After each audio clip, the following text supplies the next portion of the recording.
Hello അസ്സലാമു അലൈക്കും. എന്തൊക്കെയുണ്ട് വിശേഷങ്ങൾ? അപ്പോൾ ഇന്ന് വന്നിട്ടുള്ളത് ഒരു പാനിപൂരി റെസിപ്പി ആയിട്ടാണ്. ചാനൽ ആദ്യമായിട്ട് കാണുന്ന കൂട്ടുകാരുണ്ടെങ്കിൽ ഒന്ന് സബ്സ്ക്രൈബ് ചെയ്ത് സപ്പോർട്ട് ചെയ്യണേ. ഇത് റെഡിയാക്കി എടുക്കാനായിട്ട് നമ്മൾ ആച്ചിയുടെ പാനിപൂരി കിറ്റാണ് എടുത്തിട്ടുള്ളത്. ഇത് വെച്ചിട്ട് നമുക്ക് വളരെ എളുപ്പത്തിൽ പാനിപൂരി റെഡിയാക്കി എടുക്കാനായിട്ട് പറ്റും കേട്ടോ.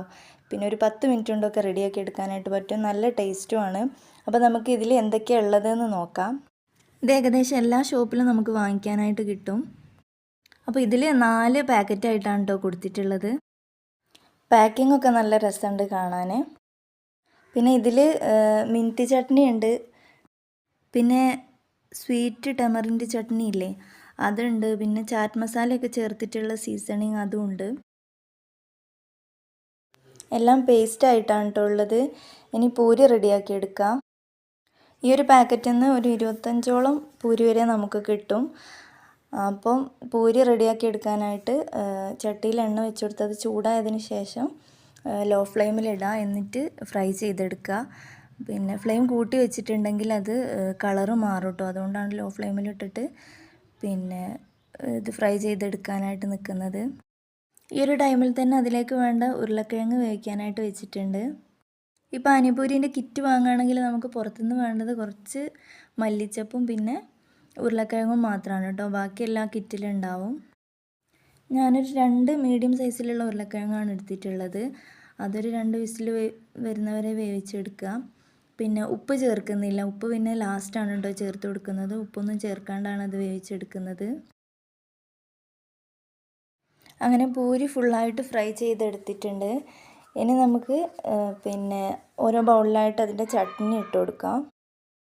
നമ്മൾ പുറത്തുനിന്ന് കഴിക്കുന്നതിലും ടേസ്റ്റാണ് കേട്ടോ വീട്ടിലുണ്ടാക്കി എടുക്കുന്നതിന്. പിന്നെ പുറത്തുനിന്ന് കഴിക്കുന്നതിലും ടേസ്റ്റായിട്ട് നമുക്കിത് കിട്ടുന്നുണ്ട്. ഈ സ്വീറ്റ് ചട്നിയിൽ നമ്മളൊന്നും ചേർക്കുന്നില്ല കേട്ടോ. പിന്നെ മിൻറ്റിൻ്റെ ചട്നി എടുത്തിട്ട് അതൊരു പേസ്റ്റ് രൂപത്തിലായിരിക്കും. അത് നമ്മളൊരു ബൗളിലോട്ട് ഇട്ട് കൊടുത്തിട്ട് അതിൽ 1 കപ്പോളം വെള്ളം ഒഴിച്ച് കൊടുക്കണം. പിന്നെ എന്നിട്ട് നന്നായിട്ട് മിക്സ് ചെയ്യാം. പിന്നെ അതിലേക്ക് കുറച്ച് മല്ലിച്ചപ്പ് ഇട്ട് കൊടുക്കുന്നുണ്ട് കേട്ടോ ഞാൻ. വെള്ളം ചേർത്ത് മിക്സ് ചെയ്ത് കൊടുത്തിട്ട് വെള്ളം കുറവാണെന്ന് തോന്നുകയാണെങ്കിൽ കുറച്ചുകൂടി ചേർത്ത് കൊടുക്കുക കേട്ടോ. ഞാനിതുപോലെ കുറച്ച് വെള്ളം ചേർത്ത് മിക്സ് ചെയ്തപ്പോൾ കുറച്ച് കുറവുണ്ടെന്ന് പറഞ്ഞപ്പോൾ കുറച്ചുകൂടി വെള്ളം ചേർത്ത് കൊടുത്തിട്ടുണ്ടായിരുന്നു. അതിനുശേഷം പിന്നെ മല്ലിച്ചപ്പ് ഇട്ട് നന്നായിട്ട് മിക്സ് ചെയ്ത് വെക്കുക.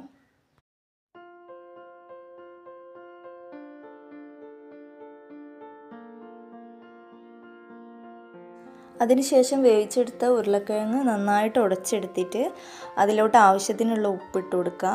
പിന്നെ നമ്മൾ ആ പാക്കറ്റിലുള്ള ആ മസാല അല്ലേ അത് മസാല ചേർത്ത് കൊടുക്കാം. പിന്നെ കുറച്ച് സവാളയും ചേർത്ത് കൊടുത്തിട്ട് കുറച്ച് മല്ലിച്ചപ്പും ചേർത്ത് കൊടുക്കുക. എന്നിട്ട് നന്നായിട്ട് മിക്സ് ചെയ്തെടുക്കുക.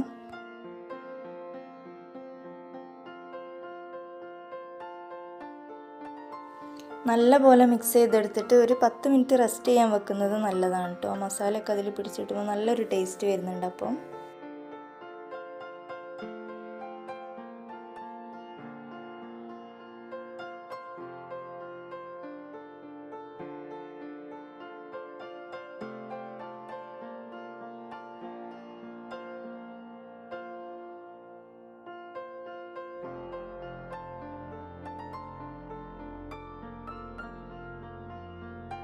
അതിനുശേഷം പൂരി എടുത്തിട്ട് അതിലിങ്ങനെ ഹോൾസ് ഇട്ട് കൊടുക്കുക. ഒരു ചെറിയ റൗണ്ടിലൊരു ഹോൾസ് ഇട്ട് കൊടുത്തിട്ട് നമുക്ക് ഈ മസാലയൊക്കെ അതിൽ ഫില്ല് ചെയ്ത് കൊടുക്കുക. അപ്പോൾ എല്ലാവരും ഒന്ന് മസ്റ്റായിട്ട് ട്രൈ ചെയ്ത് നോക്കുക. നല്ല ടേസ്റ്റാണ് കേട്ടോ. നമ്മൾ പുറത്തുനിന്ന് വാങ്ങുന്നത് പോലെയല്ല, പുറത്തുനിന്ന് വാങ്ങുന്നതിലും ടേസ്റ്റാണ് കേട്ടോ നമ്മളിതുപോലെ വീട്ടിൽ തയ്യാറാക്കി എടുക്കുന്നത്. എല്ലാവരും ഒന്ന് ട്രൈ ചെയ്ത് നോക്കണേ. നമ്മളെ ചാനൽ ആരെങ്കിലും സബ്സ്ക്രൈബ് ചെയ്യാതെ കാണുന്ന കൂട്ടുകാരുണ്ടെങ്കിൽ ഒന്ന് സബ്സ്ക്രൈബ് ചെയ്ത് സപ്പോർട്ട് ചെയ്യണേ. പിന്നെ നിങ്ങളുടെ അഭിപ്രായങ്ങളൊക്കെ കമൻറ്റായിട്ട് അറിയിക്കുക. വീഡിയോ ഇഷ്ടപ്പെട്ടാൽ ലൈക്ക് ചെയ്യുക.